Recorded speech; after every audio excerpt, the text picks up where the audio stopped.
जय हिंद दोस्तों। तो पिछली वीडियो में हमने टीचिंग एप्टीट्यूड में टीचिंग के बारे में जाना था कि टीचिंग क्या होती है और टीचिंग कितने प्रकार की होती है और टीचिंग में कौन कौन से मेथड लगते हैं।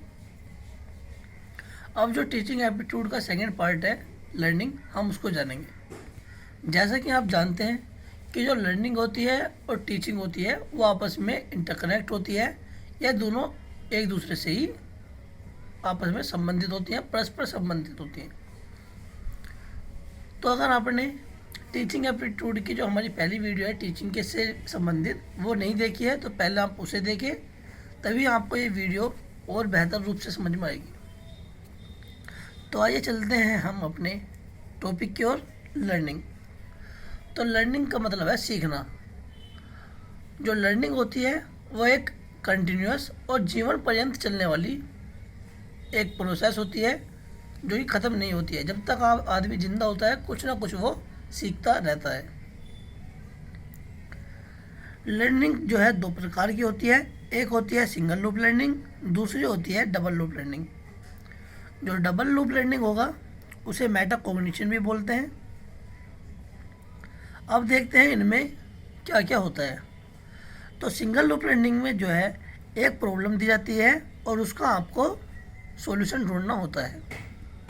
क्या होगा कि प्रॉब्लम दी जाएगी और उसका सॉल्यूशन ढूंढना है।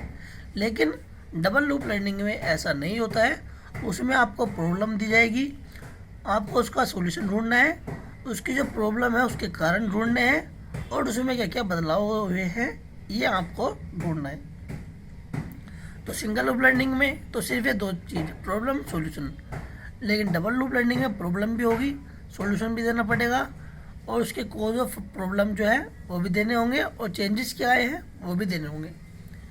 ये इन दोनों के कीवर्ड है और इनसे ही रिलेटेड जो है क्वेश्चन बनते हैं। तो आपको जो है याद रखना है सिंगल लूप लर्निंग और डबल लूप लर्निंग में क्या डिफरेंस है। लर्निंग में एक कीवर्ड होता है बिहेवियरिज्म, व्यावहारिकता। तो बिहेवियरिज्म में क्या होता है, क्या मतलब होता है इसका कि मॉडिफाई द बिहेवियर, बिहेवियर को मॉडिफाई किया जाता है, उसको अल्टरनेट किया जाता है। इसमें क्या होता है कि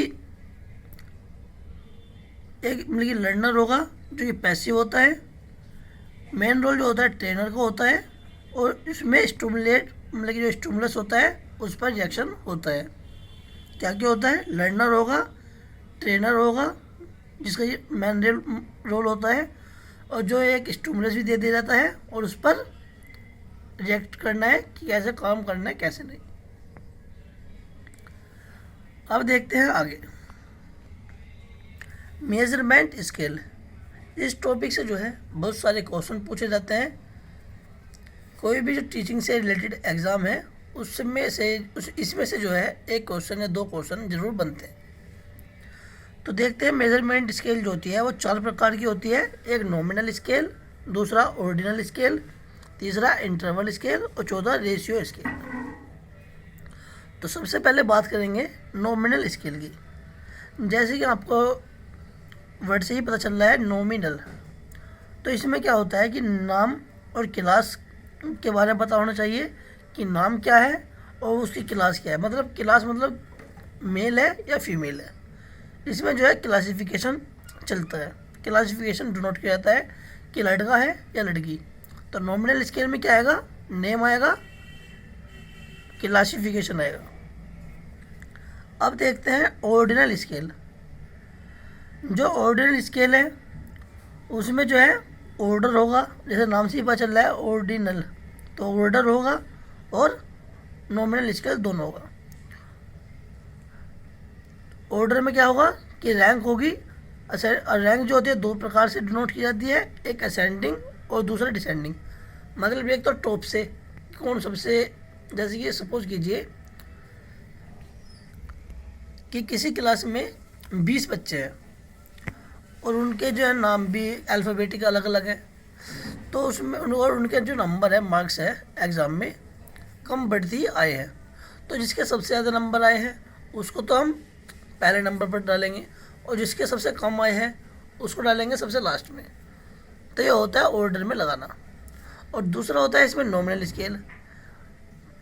एक तो हो गया रैंक के हिसाब से, एक दूसरा होगा नॉमिनल स्केल उसके नाम के हिसाब से। जैसे अल्फ़ाबेटिक लगाते हैं ना अटेंडेंस के तौर पे, जब अटेंडेंस रजिस्टर होता है जैसे, तो उसमें जो नाम होते हैं वो अल्फ़ाबेटिक लगे हुए होते हैं। ए पहले ए वाले अक्षर के स्टूडेंट होंगे, फिर बी वाले, फिर सी वाले, ऐसे।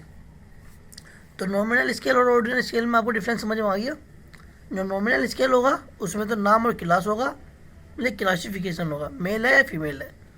ऑर्डिनल में रैंक होती है, इसमें नॉमिनल स्केल मेल है फीमेल है ये होता है, और रैंक में असेंडिंग डिसेंडिंग होता है कि ऊपर से है या नीचे से।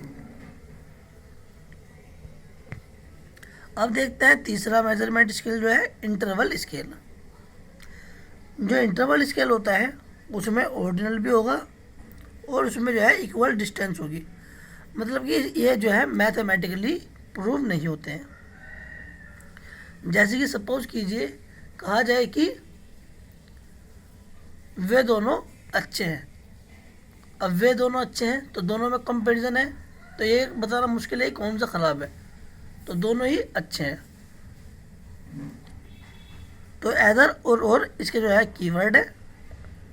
एदर जो है प्लस मतलब कि जो मेल के लिए और माइनस फीमेल के लिए, इसमें ये जो है आपस में डिनोट करते हैं। इसमें जो है क्वालिटी के बारे में बताया जाता है कि कौन बेहतर है कौन नहीं, मतलब कि दोनों को जो है एक ही समानता मतलब कि समान रूप से देखा जाता है, कोई डिफरेंस इसमें नहीं होता और मैथमेटिकली ये प्रूव भी नहीं होता है। अब देखते हैं रेशियो स्केल नंबर 4। जो रेशियो स्केल होता है उसमें जो है तीनों आते हैं, नॉमिनल स्केल भी आएगा, ऑर्डिनल स्केल भी आएगा और इंटरवल स्केल भी आएगा। इसको जो है मैथमेटिकली प्रूव किया जा सकता है, इसमें ऐड भी हो सकता है, सब्ट्रैक्शन भी होता है, मल्टीप्लिकेशन भी होता है और डिवाइड भी होता है।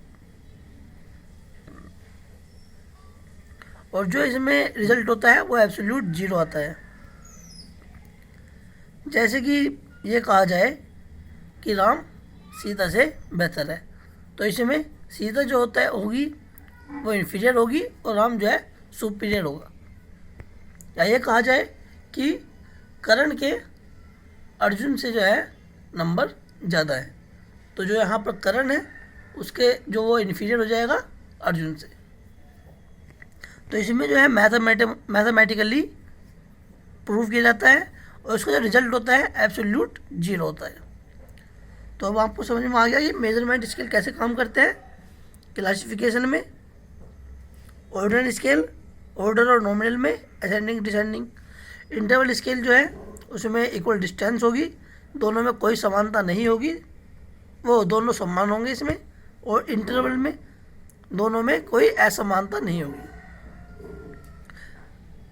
और एदर और इसके कीवर्ड है कि या तो ये मतलब कि ये भी अच्छा है और ये भी अच्छा है।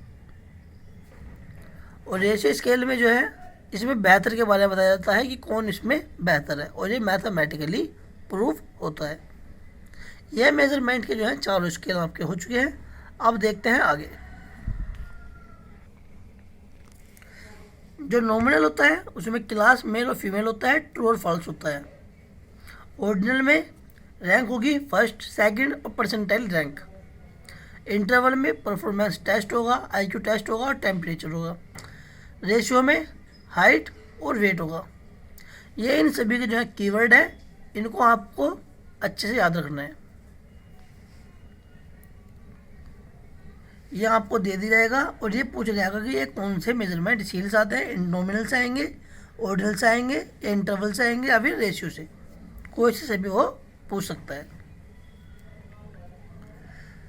एक इसमें क्या होता है कि 2 कीवर्ड चलते हैं, असेसमेंट और रिवॉल्यूशन। असेसमेंट जो होता है वो इंक्रीज द क्वालिटी को इंक्रीज करने के लिए होता है। मतलब इंक्रीज द क्वालिटी है का मतलब ये है कि जैसे कि क्लास में बच्चों को टेस्ट दिया जाता है, बार बार टेस्ट दिया जाता है हर हफ्ते या फिर 3-4 दिन में, तो उस टेस्ट से क्या होता है कि जो उसकी नॉलेज है उसको बढ़ा दिया जाता है कि उसमें जो क्वालिटी है सीखने की कितनी है और उसमें क्या कमी है, उसको कितना इम्प्रूव किया जा सकता है। तो जो टेस्ट होगा या फिर जो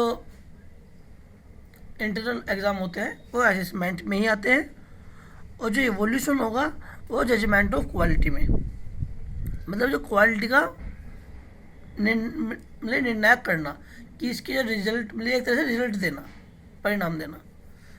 और ये जो है एट लास्ट होता है, मतलब आखिर में होता है। और जो इंक्रीज असेसमेंट होगा ये बीच बीच में होता है, मतलब इंटरवल ही होता है। और इवोल्यूशन सबसे लास्ट में होगा जब वो कोई काम कर देगा। तो असेसमेंट जो होगा क्वालिटी को इंक्रीज करने के लिए है, और इवोल्यूशन जो है वो होगा जजमेंट ऑफ क्वालिटी। असेसमेंट में जैसे कि क्लास टेस्ट, मॉक टेस्ट ये आते हैं, और इवोल्यूशन में जो है जैसे कि आपके जो ईयरली एग्ज़ाम होते हैं या फिर कोई कंपटीशन एग्ज़ाम होता है उसका रिजल्ट आता है बाद में, उसमें आते हैं। अब देखते हैं इवोल्यूशन ऑफ लर्निंग, कि लर्निंग के कुछ इवोल्यूशन भी होते हैं। Number 1, before instruction. Before instruction मतलब कि प्लेसमेंट के लिए, कि टू नो एंट्री बिहेवियर, कि जब आप कोई प्रवेश करते हैं उसमें आपकी क्या नॉलेज है और क्या आप में नहीं है। तो बिफोर इंस्ट्रक्शन जो इवोल्यूशन होगा वो होगा प्लेसमेंट के लिए। होता है ना कि जो आप कहीं एडमिशन लेने जा रहे हो तो वहाँ पर जो है एंट्रेंस एग्ज़ाम होता है, तो वो यही होता है। एक होता है ड्यूरिंग इंस्ट्रक्शन, ये दो तरह से होता है। एक तो होता है फॉर्मेटिव जो कंटेंट मास्टरी से रिलेटेड होता है, और एक होता है डायग्नोस्टिक जो कि लर्निंग डिफ़िकल्टी होती है। डायग्नोस्टिक मतलब एनालिसिस होता है अच्छी तरह से। और एक तीसरा होता है after instruction, evolution of after instruction. ये जो होता है ये सबमेटिव होता है।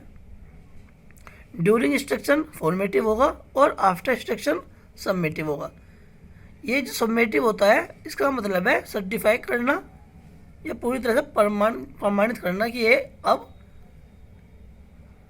सही है या गलत है, कि पास हो चुका है या फेल हो चुका है। तो आफ्टर इंस्ट्रक्शन जो होगा वो सबमेटिव होगा।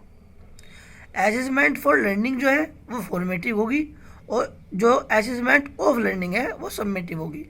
इसमें दो कीवर्ड होते हैं, असेसमेंट फॉर लर्निंग के लिए असेसमेंट, तो ये फॉर्मेटिव है, और असेसमेंट ऑफ लर्निंग लर्निंग के असेसमेंट, ये जो होती है सबमेटिव। तो जो फॉर होता है वो इंटरवल मतलब कि बीच बीच के लिए इस्तेमाल होता है, मतलब कि चल रहा है। और जो ऑफ होता है वो समाप्त मतलब एंड, किसी टेस्ट के या पेपर के बाद की बात हो रही है, किसी काम के बाद की। तो यहाँ पर जो है लास्ट के बारे में बात हो रही है। तो इसमें क्या होगा सबमेटिव, फॉर्मेटिव बीच में, और जो सबमेटिव होगा वो किसी काम के बाद में। इस तरह दोस्तों जो हमारा एक टॉपिक था लर्निंग का यह समाप्त होता है। इसमें कुछ जो महत्वपूर्ण टॉपिक है एक दो मैं उसके अलग वीडियो बना दूंगा, जैसे कि पेजेट कॉग्निटिव मॉडल, और एक दो और इसमें मॉडल है वो आपको मैं समझा दूंगा। तो अगर आपको ये वीडियो पसंद आई हो तो प्लीज़ लाइक करें, सब्सक्राइब करें एंड शेयर करें, और जुड़े रहिए हमारे साथ इसी तरह की और वीडियो के लिए।